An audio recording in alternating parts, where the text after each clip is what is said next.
Okay, I'm gonna go ahead and call this meeting together for the Mobile Planning Commission, our business meeting here, March 29th, 2021, 2 p.m. It's held online. Um, this meeting is to go over summary of changes to the UDC prior to our April 1st Planning Commission meeting. A roll call, myself, President Libby Latham.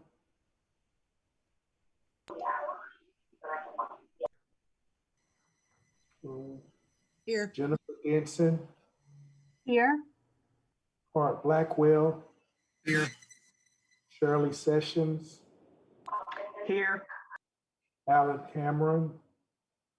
Here. Taylor Atchison. Matt Anderson. Here. Nick Omberger. Here. Bess Rich. Here. Don Hembry. Here. And Jay Stubbs. Here. All right, we have quorum. Our order, is there an adoption of the agenda? Is there a motion for it? Properly moved, seconded. All in favor of adoption of the agenda? Aye. Any opposed? The agenda is adopted. Our order of business, I'll turn it over to Margaret and Shayla for the summary of changes topic.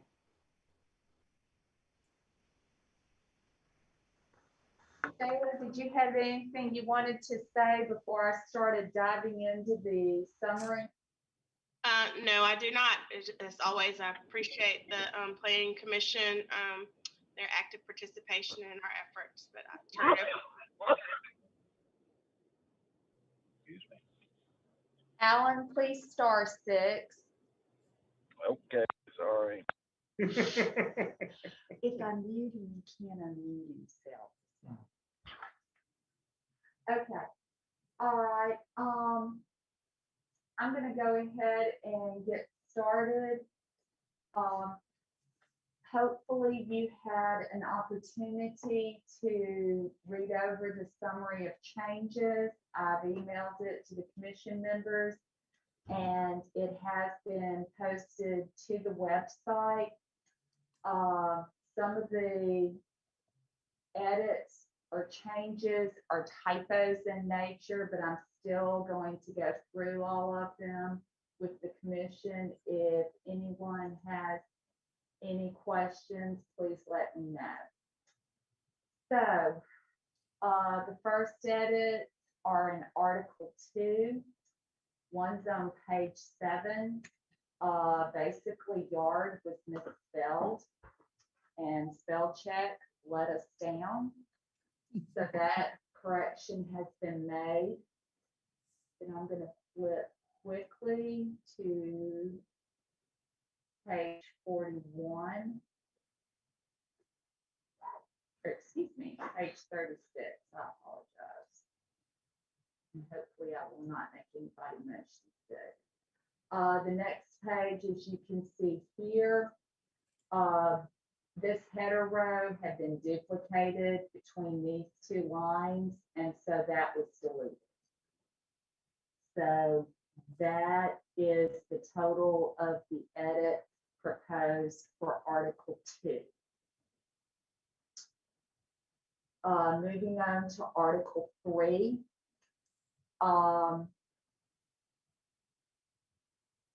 We have added, there were some concerns referenced regarding the applicability of stormwater and the litter ordinances, and for cross-referencing purposes so that the reader realizes there are other places to go in the city code. We've added the reference to Chapter 17 for stormwater and Chapter 25 for litter and lot maintenance. Margaret, 24 or 25, our sheet, our little summary says 24. Okay, I'll make sure that that is correct. But sure which one was right, if it's 24 or 25. I'll make sure it's correct and it'll be updated on the website. Thank you.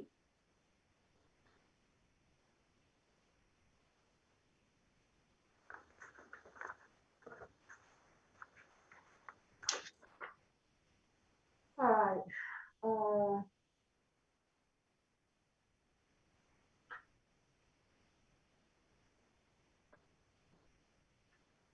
Okay. There was a lot of discussion during the last business meeting and as brought up during the public hearing regarding tree plantings as well as buffering. So several edits have been made in Article 3.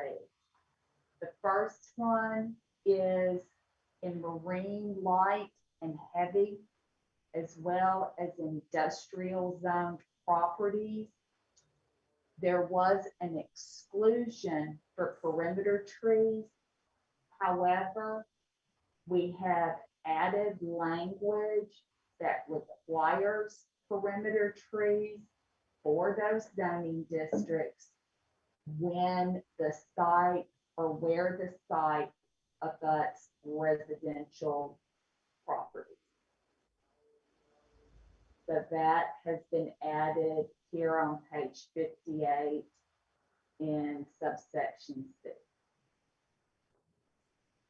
Continuing on to page 59, as the commission may recall from the business meeting, there was a lot of discussion regarding parking lot trees.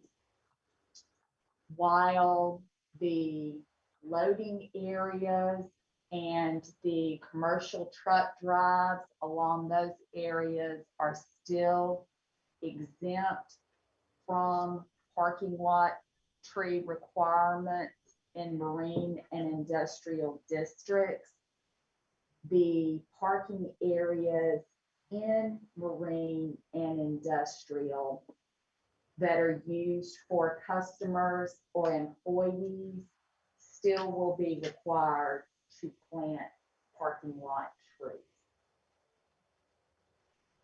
So that is the edit on the top of page 59.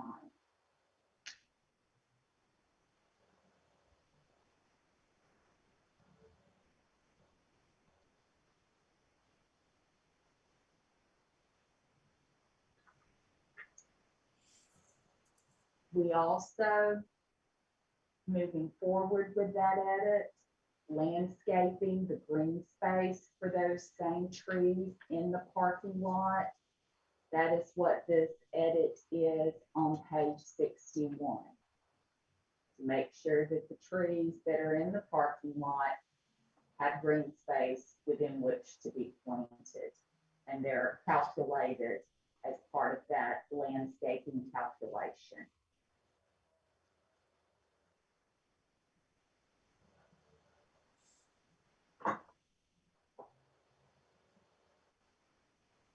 Continuing on to page 71, there was a lot of discussion on buffering. So another edit is buffering. You still have the option of the fence or the wall. It is still 10 feet in width, but then additional evergreen tree plantings 5 feet on center in a staggered pattern will be required in that required 10-foot buffer area. And that is in addition to the 6-foot fence or wall.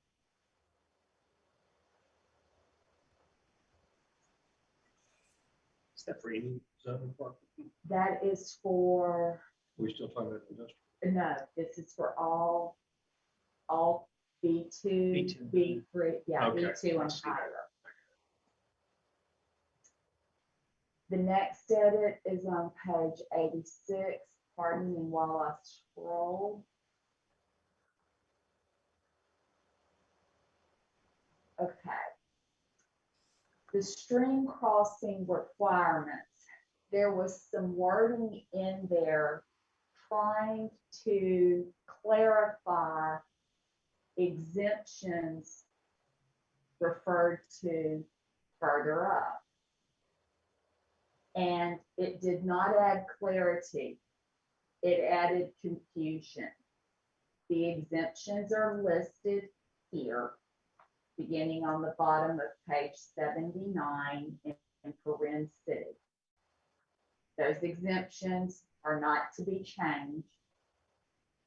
We simply removed confusing wording that was located here on the bottom of page 86.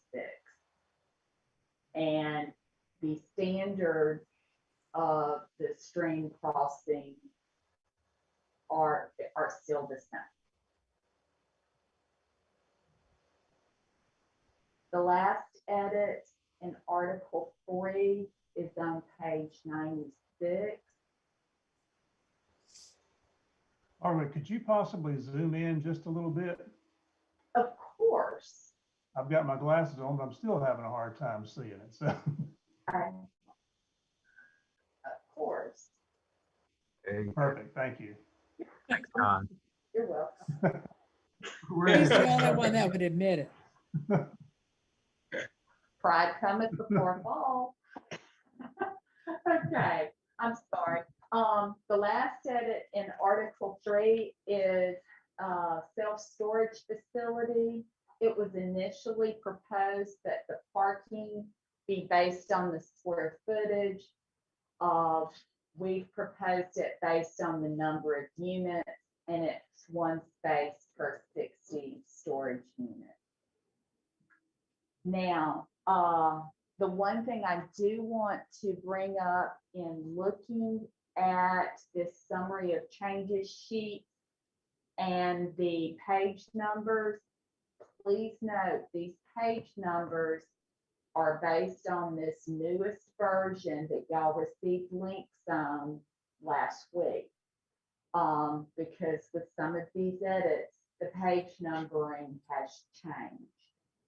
So the page numbers in this summary of change list are not going to correspond to the book you received a couple of months ago.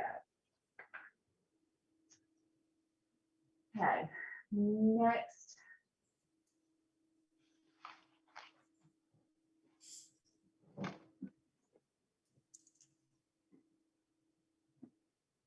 All right, the next set of pages.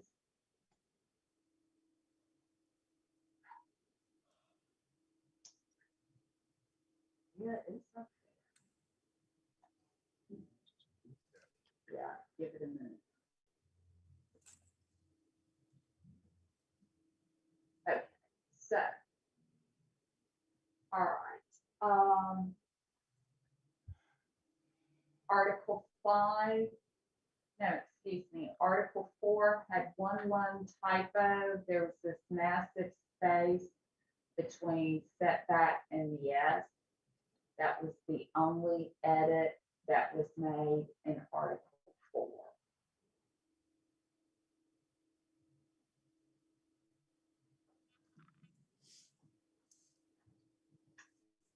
Article 5, starting on the top of page 214. A lot of discussion on the neighborhood meeting summary. We're clarifying here that the summary will be posted on the Planning Commission's website, and it will also be provided along with, sorry, let me make this bigger. Neighborhood meeting, let me start over. This clarifies the written summary or minutes will be posted on the Planning Commission's website, and it will also be provided along with the staff report to the Planning Commission. There is existing, additional considerations added to the approval criteria. And that was a suggestion made. And for rezoning, plan development, and conditional use permits, I know I need to add more. We have added language called benefits consideration. Please note that we erroneously or inadvertently did not include this to the criteria for review of previously approved planning approvals and planned unit developments. We will be adding this benefits consideration language to the approval criteria for those as well. But I wanted to make that note to the commission. We will update the website and the summary sheet to identify that edit. But it is written into the code, correct? It's written into rezoning, plan development, and conditional uses. We will be adding it to previously approved planning approvals and planned unit developments in section 64.5.8. But since it was not in the document provided to the commission, I wanted to specifically bring it up. We will be making the edit and updating the website accordingly. Another edit is on page 245.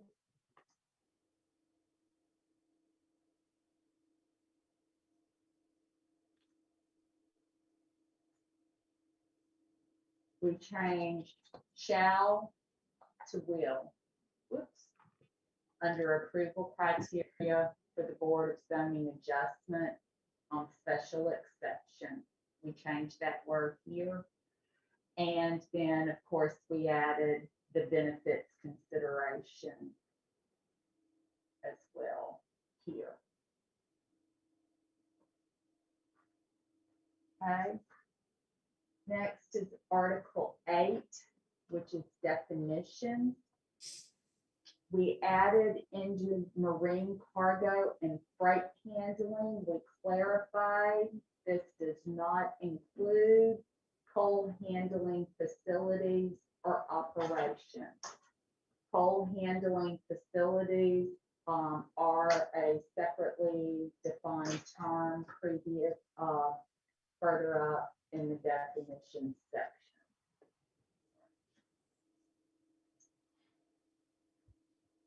Next set of amendments are in Article 11.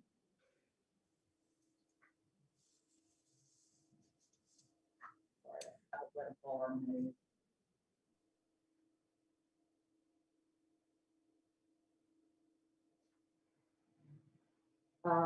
Article 11 is the Africatown overlay.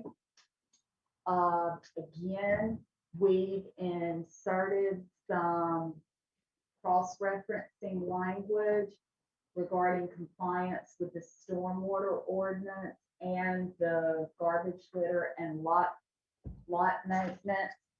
We will check that reference as well. It's Okay, it is 25, so this one is. Thank you.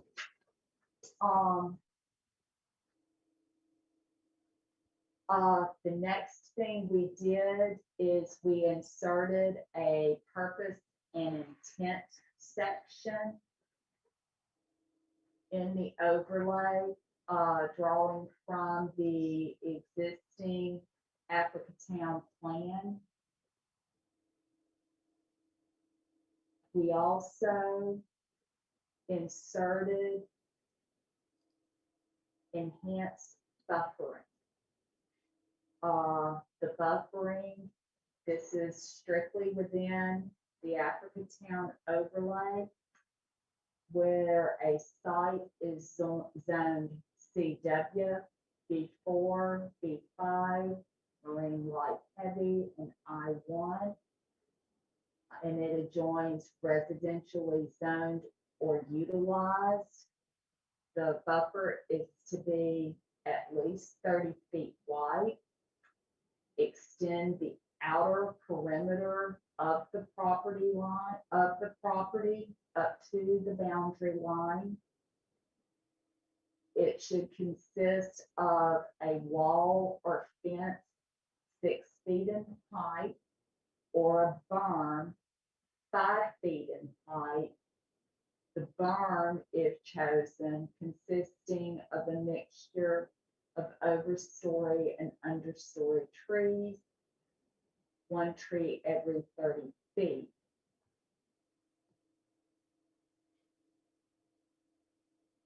The other thing on that, when it's directly across the street, you still have the 30-foot buffer. You would still have the landscape hedge or wall or fence, the wall or fence to be at the setback. Again, setback here. And then you have your planting requirement again.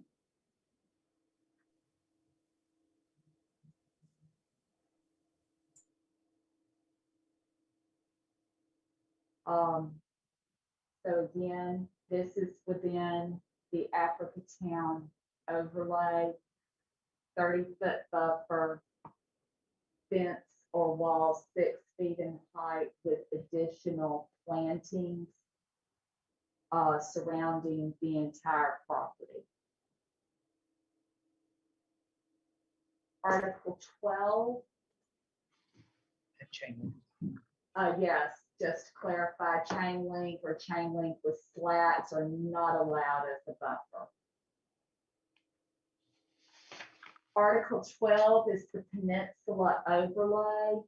Again, we've inserted cross references at the very beginning for stormwater and garbage and litter. Yes.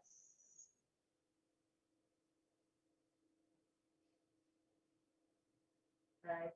The cross-referencing here for stormwater and for garbage and litter.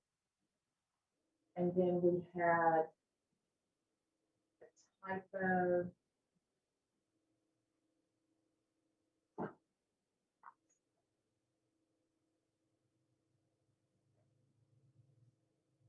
Typo here that was corrected.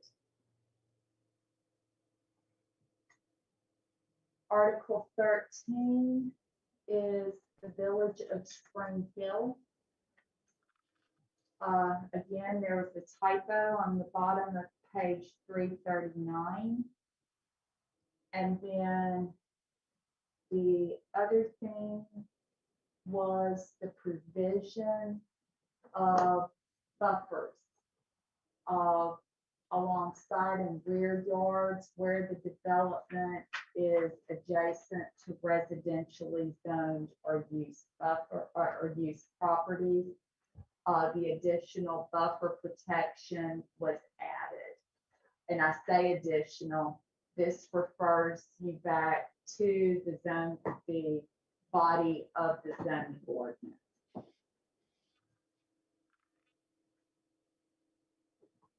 Appendix A is the downtown development district. Conditional use permit, the criteria or how it's identified was omitted, and we put it back into the document so that applications within the DDD understand what are expected of conditional use permits.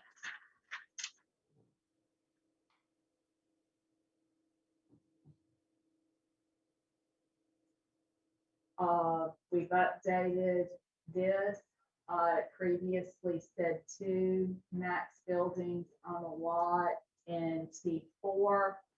We've corrected this to read 3, and that is how the existing downtown development district regulations read. We did some similar consistency cleanup here. Pedestrian forecourt is allowed by right in T5-1, 2, T6, and SDWH. Again, that corresponds with the existing regulations in effect.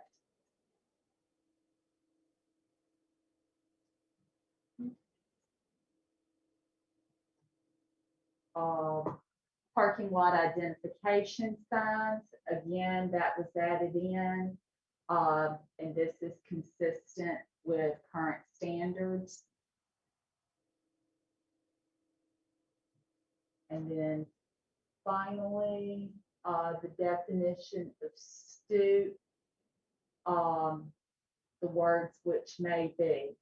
The definition, small raised platform with stairs or ramps, and then you could have an awning, canopy, or marquee over that stoop. And so at this point, that is the summary of changes that have been made to the UDC following up from the Planning Commission's business meeting earlier this month.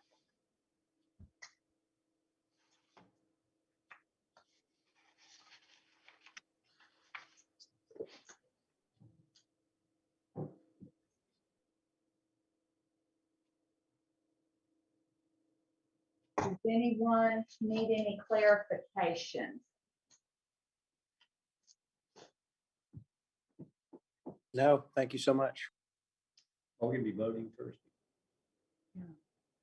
This is just to remind you, this is on your agenda under other business Thursday. And at this point, it's up to the commission for it's been presented to y'all. We will make that edit regarding the approval criteria, and it'll be yours to discuss and vote on. Well, I think we're ready. Yeah, and our vote will be sending it to city council. Yes, after the commission votes on the document, it will be forwarded to the city clerk's office for placement on the city council's agenda. Okay. Margaret, I have a quick question. So many of the, well, all of these came from the public comments and the hearing. Have y'all, I don't know what the process is, but do you reach out to the people at the public hearing and let them know about these changes, kind of just in a general email to everyone, or how are they notified about this recent group? All of this goes through our Map for Mobile website. Okay. And most of the people that have received that have entered comments have done so via the Map for Mobile portal. Also, for them to address the commission, they had to register to address, to address y'all via the portal. And so all of this information is uploaded to the map. As a matter of fact, that's what I'm using to guide us today. This is actually the Map for Mobile website. And it has a emailing list associated with it. So all of this has been released via the Map for Mobile website.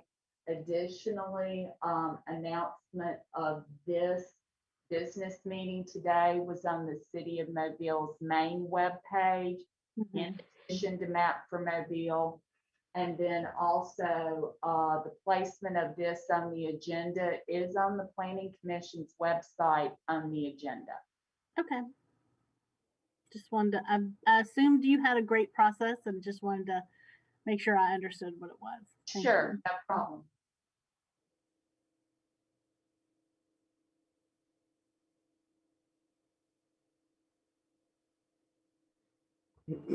Any other questions or comments from commissioners?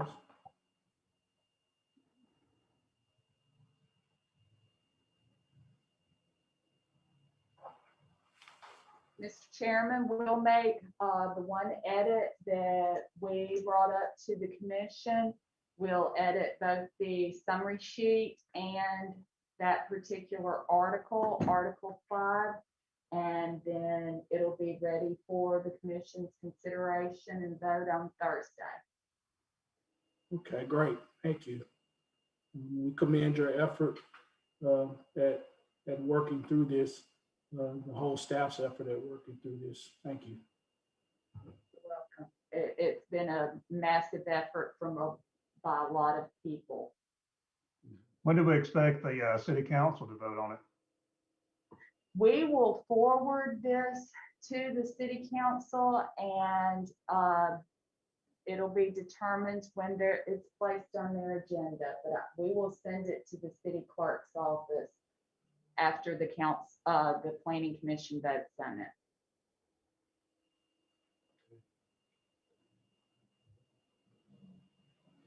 Any other business to come before this session? None from staff. Okay, if there aren't any other questions or inquiries from the commissioners, then look forward to seeing you on Thursday. Thank you. Thank you. Thank you, Carlos. Sounds good. Thank you.